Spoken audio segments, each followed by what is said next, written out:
انت محتاج تفهم الستايل بتاع الشخص دون الانسب ليه اديره ازاي بيزد على فهمك لطريقه الشغل بتاعته.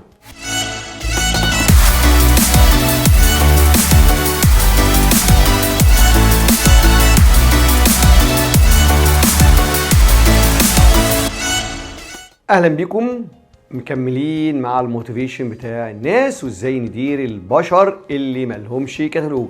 وتعالوا نبص على ثيري جديده طلعها واحد من الناس برضو الجميله اللي ساعدتنا نفهم تعاملاتنا مع البشر، وهو دوغلاس ماكجريجر.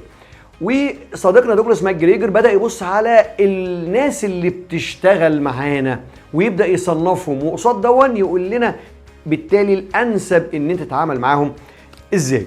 ويطلع نظريه سماها اكس اند واي. قال لك ان الناس بيتنقلوا او بيتحركوا ما بين طرفين اكس وواي، وممكن يتحركوا في النص. بدأ يوصف الناس اللي واخدين توصيف اكس. مين الناس اللي شغاله بتوصيف اكس؟ قال لك دي ناس بتكون بطبيعتها هي ليزي يعني هي مش حابه تشتغل، هي عايزه تيجي عشان تاخد المرتب وتروح. دي الناس اللي انت لو اديت لها ظهرك مش هتشتغل وهتقعد تأنتك. عايزه دايما كروس سوبرفيجن، عايز دايما عينك تبقى عليهم، عايزه دايما رقابه لصيقه عشان تقدر تطلع منهم شغل. وهتلاقوا ناس كتير حوالينا فيهم الصفات دي، اتس اوكي، موجودين بشر وموجوده.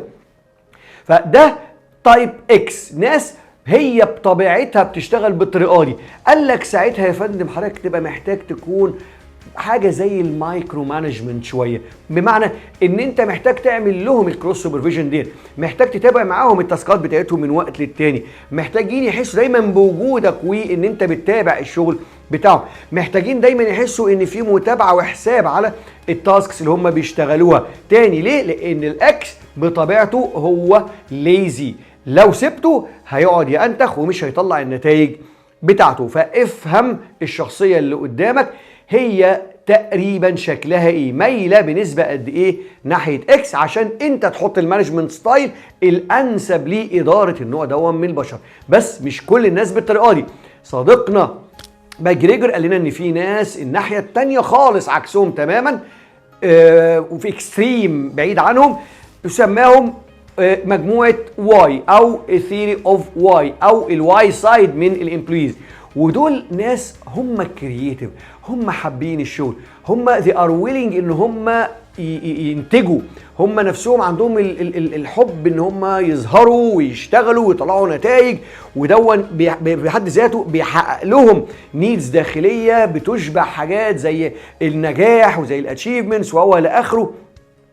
دي ناس مش محتاجه الكروس سوبرفيجن، دي الناس اللي ممكن سعادتك تشتغل معاه بمانجمنت ستايل زي مانجمنت باي اوبجكتيف او مانجمنت باي ريزلتس. انا بطلب منك الريزلت، انا بحط لك الاوبجكتيف وانا مطمن ان انت هتقدر تطلعه لي. ساعتها النوع ده من البشر مش محتاج منك الكلوز سوبرفيجن، ولكن ممكن نطلع فوق شويه لسورت اوف الماكرو مانجمنت. ممكن اتابع معاهم الشغل اللي هو عملنا ايه الاسبوع دوت، الدنيا ماشيه معاك كويس ولا في اي مساعده انت محتاجها مني. على عكس صديقنا اكس اللي انت بتنزل وتتابع معاه الدنيا وما ينفعش تلف ظهرك وتسيبه ويشتغل من غير ما تكون باصص عليه.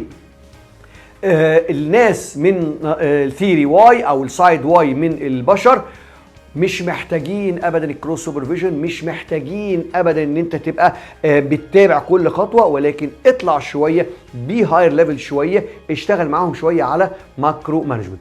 ولكن اللي يهمني مش ان انا اصنفهم اكس او واي. انت هتلاقوا كتير يا جماعه ميكس ما بين الاكس والواي. بمعنى ايه؟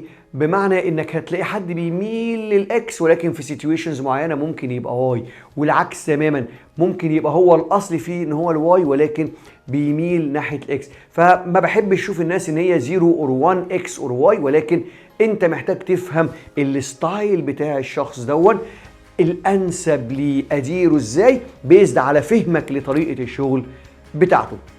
دي نظريه اكس اند واي لصديقنا دوغلاس ماكجريجر، ولسه لينا لقاء مع ثيري تاني.